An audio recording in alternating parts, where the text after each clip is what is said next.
گوجری زبان میں اپڈیٹ سنیے۔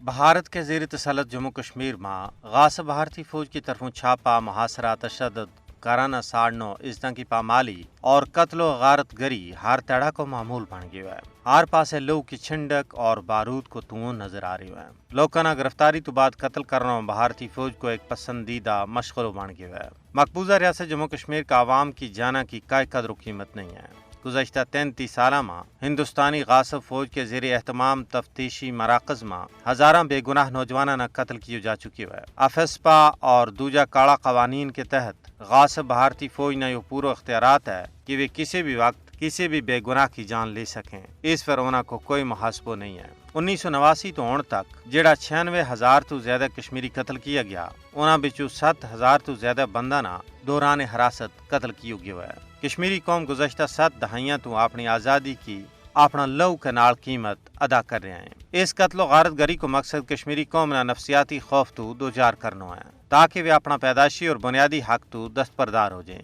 لیکن یہ مکار بھارتی حکمرانہ کی پول ہے کہ وہ روب داب اور خوف و ہراس پیدا کر کے کشمیری عوام نہ اپنا حق کی آزادی تو دستبردار کر لیں گا۔ وہ قوم جیڑی اپنا 96,000 تو زیادہ لخت جگران کی قربانی پیش کر سکے، اس نہ کسی بھی صورت میں اپنا مشن آزادی تو دستبردار نہیں کیو جا سکتو۔ تاریخ گواہ ہے کہ اہل حق اپنا پاک مشن واسطے کٹے آئیں مرے آئیں لیکن باطل کے سامنے جھکے نہیں۔ کشمیری قوم بھی اتنا زیادہ مظالم ہونے کے باوجود ہر صبح و شام اس عزم کو یادو کر رہی ہے کہ حصول مقصد تک یا مقدس جد و جہد جاری و ساری رہے گی۔